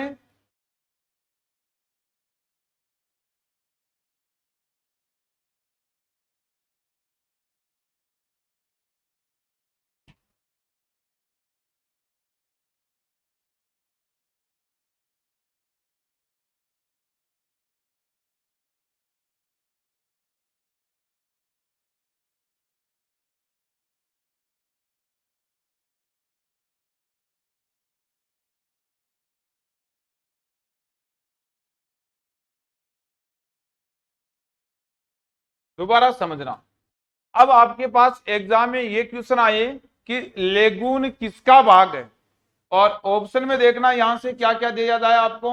जैसे क्वेश्चन तो कह रहा है कि लेगून किसका भाग है। एक नंबर ऑप्शन दे रहा आंतरिक जल, दो नंबर प्रादेशिक तटीय सीमा, तीन नंबर संलग्न सीमा, चार नंबर अनन्य आर्थिक क्षेत्र। तो किसका होगा? आंतरिक जल का। जितने भी बंदरगाह है वो टोटल किसका भाग है? आंतरिक जल का। अब देखना आंतरिक जल क्या है, आधार सीमा के आंतरिक भाग में आने वाला जल ही क्या कहलाता है? आंतरिक। तो एक नंबर आंतरिक जल की बात हो गई। दो नंबर रही अपने पास प्रादेशिक सीमा।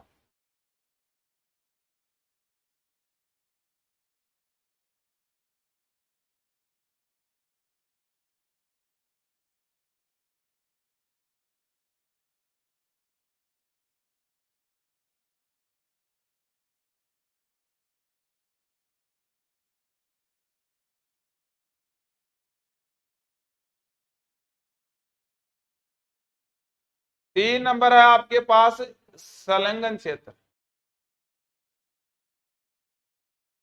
या संलग्न सीमा।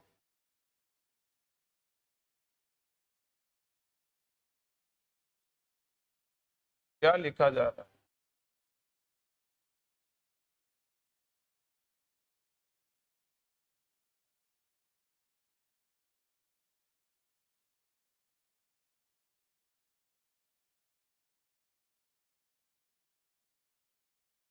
अरे आवाज क्यों करे? चार नंबर आपके पास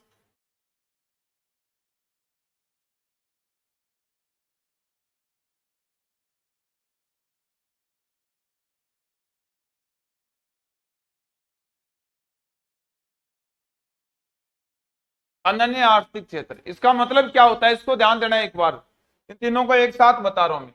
देखो यहां ये समझो कि ये अपना भारतीय भाग है।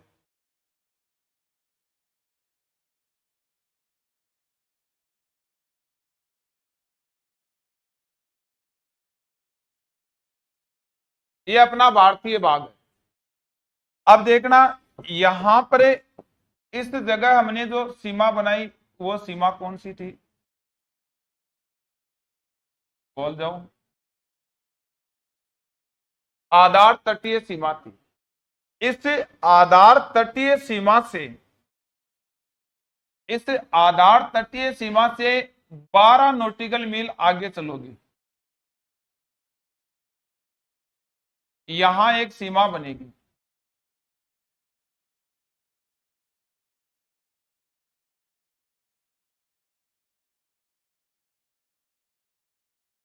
12 नॉटिकल मील में बनेगी, वो क्या कहलाएगी? प्रादेशिक सीमा। तो प्रादेशिक सीमा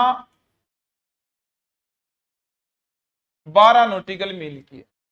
फिर इस आधार तटीय सीमा से 24 नॉटिकल मील या प्रादेशिक सीमा से 12 नॉटिकल मील। दोबारा देखना इसके बाद यहां तक मानो,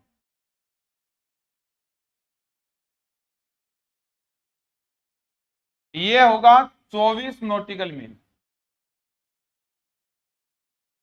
तो 24 नॉटिकल मील तो है आधार वाली सीमा से, और इस प्रादेशिक से है 12 नॉटिकल मील।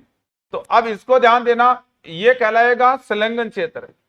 इसके बाद में 200 नॉटिकल मील तक,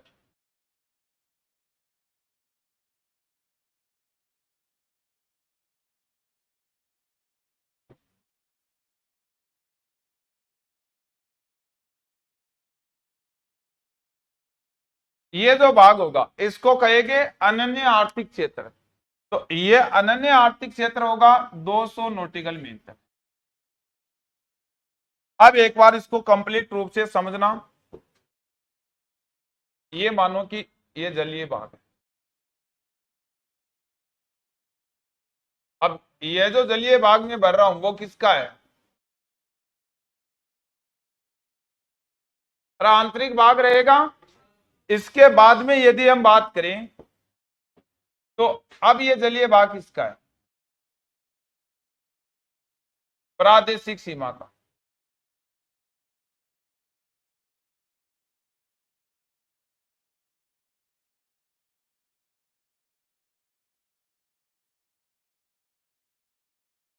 इसके बाद में यदि हम बात करें तो ये जलीय भाग,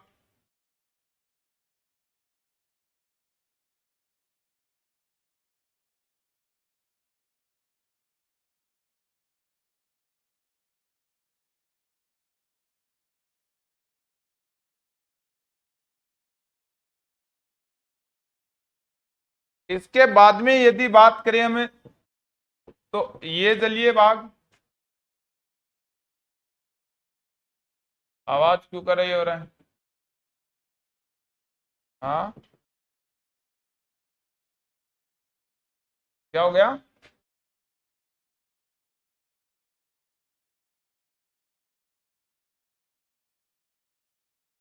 क्या हुआ? अरे कुछ कह रहे हो क्या? नहीं पढ़ना? नहीं पढ़ना तो बता दिया करो भाई। आप देखो यहां से इसको एक बार समझना।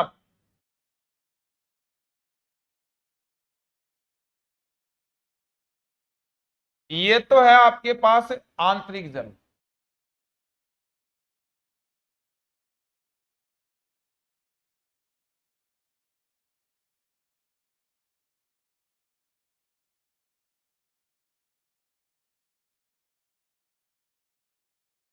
आंतरिक जल का भाग है। इसके बाद ये रहेगा आपके पास प्रादेशिक जल या प्रादेशिक सीमा का भाग। ये रहेगा आपके पास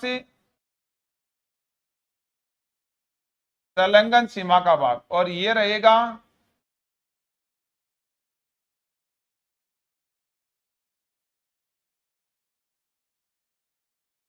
अनन्य आर्थिक क्षेत्र। आप देखना, सबसे पहले इनसे पहले एक बार आप ये समझो कि ये नॉटिकल मील क्या होता है।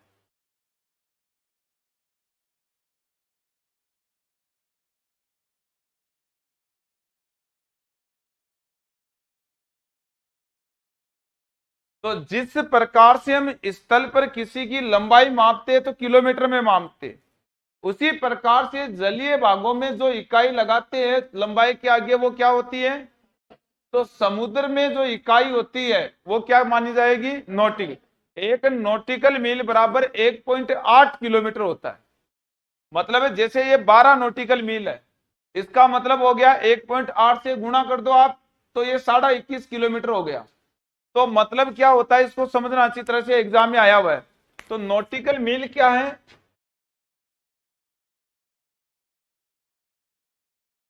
समुद्री सीमा की इकाई है। सही बात है।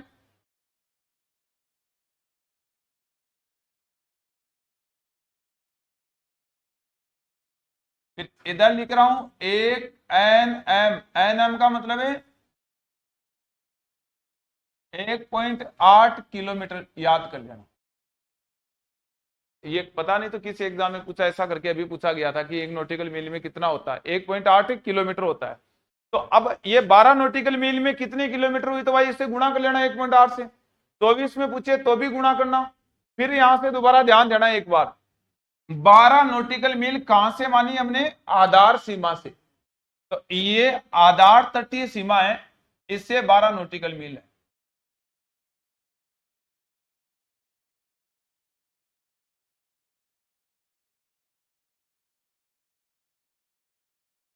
दोबारा देखना, इस आधार तटीय सीमा से इतनी दूर की दूरी है वो 12 नॉटिकल मील, आधार तटीय सीमा से इतनी दूर की दूरी है वो 24 नॉटिकल मील।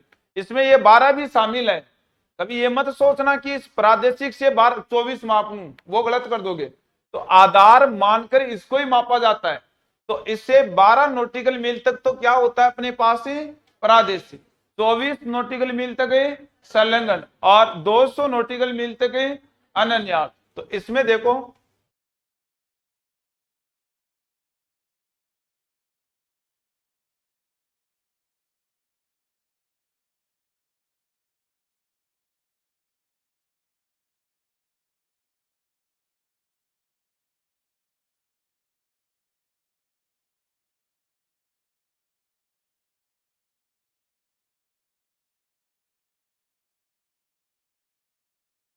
अब इस 12 नॉटिकल मील में ध्यान देना, आने वाले जितने भी भाग है, चाहे वहां पर किसी भी प्रकार का कोई खनिज मिल रहा है या वहां कोई अनुसंधान संस्थान है, तो जिस देश के अंतर्गत आएगा वो 12 नॉटिकल मील, वो उस पर उसी देश का अधिकार हो जाएगा। याद रखना, मतलब 12 नॉटिकल मील। अब आप ये किस किस पर अधिकार होते हैं वो छोड़ दो, एक बार इतना याद रखो, नॉटिकल मील बहुत है, मैं समझा देता हूं एक बार। 12 नॉटिकल मील तक कोई भी स्थान है ना, तो वह अपना भारत का अधिकार है। इतनी दूर में तो दूसरे देश का नागरिक पहुंच ही नहीं सकता, पहुंचते ही आतंकवादी घोषित कर दो। नहीं समझे, मतलब अपना पूरा अधिकार, हम कुछ भी कर सकते हैं इतनी दूर में अपना देश। इसके बाद 24 नॉटिकल मील तक का जो भाग है, इस 24 नॉटिकल मील तक हम अनुसंधान केंद्र ही स्थापित कर सकते हैं। यहां 24 नॉटिकल मील तक की बात करें तो दूसरे देश का नागरिक आ भी सकता है। अब वो किस स्थिति में, मतलब या तो वो इजाजत लेके आना चाहिए तो आ सकता है, या वो यदि भूल भरोसे में भी आ रहा है तो उस स्थिति में कुछ शर्तें रखी गई है। या तो वो जिस साधन में आ रहा है उस साधन का इंजन खराब हो गया होगा, तभी भी आ सकता है भाई, जलिए रास्ता कोई पता नहीं था आ गया होगा। तो 1 नंबर शर्त तो यदि इंजन खराब हुआ है उसका, तो वह यहां पहुंच सकता है, उसको किसी प्रकार से कोई रोक टोक नहीं रहेगी। 2 नंबर, यदि ईंधन खराब हो गया, ईंधन का मतलब पूरा हो गया कंप्लीट, मान लो कि वो पेट्रोल से है वो पूरा हो गया, तो उस स्थिति में भी वो आ सकता है। 3 नंबर पर यदि बात करें तो वह इजाजत के द्वारा आ सकता है, बिना पूछे बिना नहीं आ सकता इतनी दूर में। मतलब अपना देश यहां तक तो अनुसंधान स्थापित पूर्ण रूप से अधिकार रखता है, और 24 नॉटिकल मील तक हम मछलियां पकड़ सकते हैं आराम से। 200 नॉटिकल मील तक हम लोग अनुसंधान संस्थान लगा सकते। इसके बाद का जल होता है वो होता है उच्च भौम जल या उच्च समुद्रीय जल, वो किसी भी देश का नहीं होता है, वो यूएनओ का ही होता है। 200 नॉटिकल मील के बाद का भाग, तो तेलंगाना सीमा में 24 नॉटिकल मील।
ये आपके समुद्री सीमा समाप्त है। दोबारा देख लेना एक बार, इसको लिखना बाद में, पहले इसको एक बार समझने की कोशिश करना है। हाँ तो 9 मिनट बाकी है, तो 2 मिनट ज्यादा हो जाएगी, 5 मिनट ज्यादा हो जाएगी, बिना समझे बिना क्या करोगे लिखकर। पहली बात तो ग्लोबीय स्थिति थी।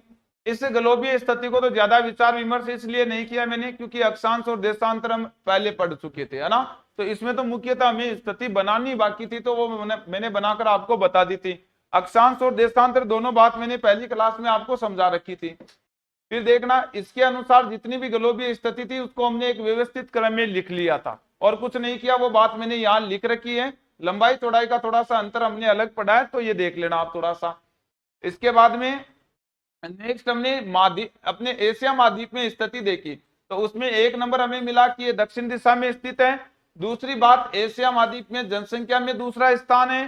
तीसरी बात, एशिया महाद्वीप में क्षेत्रफल में भारत का तीसरा स्थान है।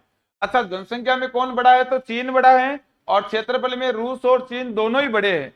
इसके बाद नेक्स्ट हमने देखा विश्व में, तो विश्व की बहुत ही अच्छी अच्छी विशेषता बनी है, थोड़ा सा इसको याद रखना है। यहां से मैंने पहले भी कहा है, पाकिस्तान और बांग्लादेश दोनों को वेरी मोस्ट करके याद रख लेना कि इन दोनों से भारत कितना बड़ा है, तो पाकिस्तान से 4 गुना और बांग्लादेश से 23 गुना बड़ा है।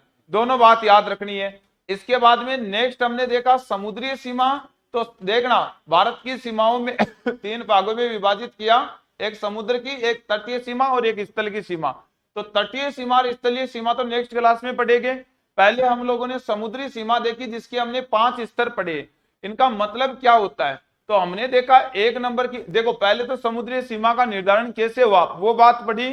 तो इसमें हमने देखा यूएनओ में एक समझौता हुआ था 1982 में, और उसमें एक कानून बनाया एनक्लोज नाम का।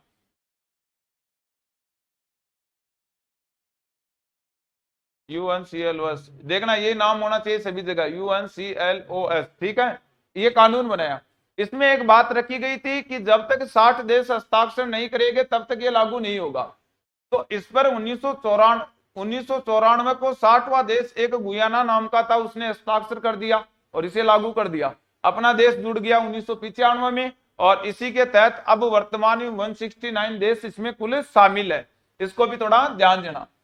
इसके बाद में देखना, हमने देखा कि भारत की समुद्री सीमा है, उसमें 1 नंबर पर आधार तटीय सीमा क्या होती है। इसका मतलब ये होता है किसी भी देश का तटीय भाग है उसको सीधा बनाना, एकदम सीधी रेखा बनाना। तो ये हम लोगों ने जैसे दोनों तरफ सीधी रेखा बनाई तो हमने इसको आधार तटीय सीमा का नाम दिया, ऐसा करके समझा इसको। इसके बाद में देखना नेक्स्ट आंतरिक जलीय भाग क्या होता है, तो इस आधार तटीय सीमा के बीच का भाग होता है अपने मुख्य तट और आधार सीमा के बीच में, क्या कहलाता है, आंतरिक। इसमें आप ऐसा लिख लेना,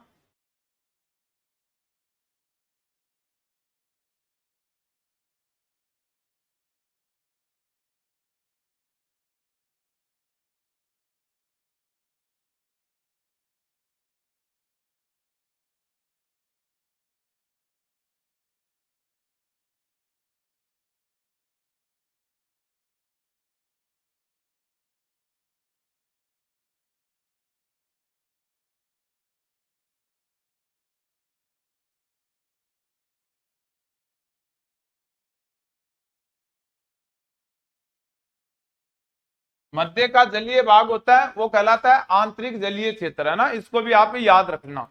इसके बाद में हमने यह भी देखा यहां से कि अपना जो भारत है उस भारत का ये जो भाग है आपके पास, ये पूरा का पूरा पूर्वी तट है,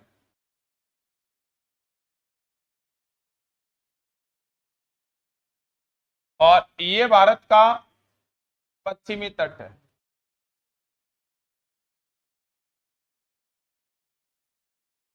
तो हमने देखा पूर्वी तट पर जो खारे पानी की झीलें होती है उनको क्या कहते हैं हम लोग, लेगुन। तो अपने पास लेगुन झील का उदाहरण कौन बन रहा है, चिल्का, जो कहां स्थित है, और पश्चिमी तट पर जो झील होती है उसको क्या कहते हैं, कयाल। और कयाल का उदाहरण कौन आ रहा है, बेम्बानंद। बेम्बानंद कहाँ है, केरल में। इसके बाद देखना नेक्स्ट, इसके बाद हमने पढ़ा एक नॉटिकल मील नाम का शब्द आया। तो नॉटिकल मील क्या होता है? समुद्र में दूरी मापने की इकाई होती है। अपने पास हम जैसे किलोमीटर कहते हैं स्थल पर, वो जलीय भागों में नॉटिकल मील कहलाता है। एक नॉटिकल मील बराबर कितना होता है? 1.8 किलोमीटर है। इसमें 3 प्रकार की हमने देखा, एक तो प्रादेशिक दूरी अलग होती है, संलग्न दूरी अलग होती है, अनन्य आर्थिक क्षेत्र की अलग होती है। प्रादेशिक 12 नॉटिकल मील तक है और आधार सीमा से ये 24 तक होती है और ये 200 का भाग होता है, वो क्या कहलाता है? उच्च समुद्रीय जल। और इस पर उच्च समुद्रीय जल पर अधिकार किनका होता है? यूएनओ का होता है। तो इसको विशेष रूप से आपको याद रख लेना, आज इतना ही पड़ेगी।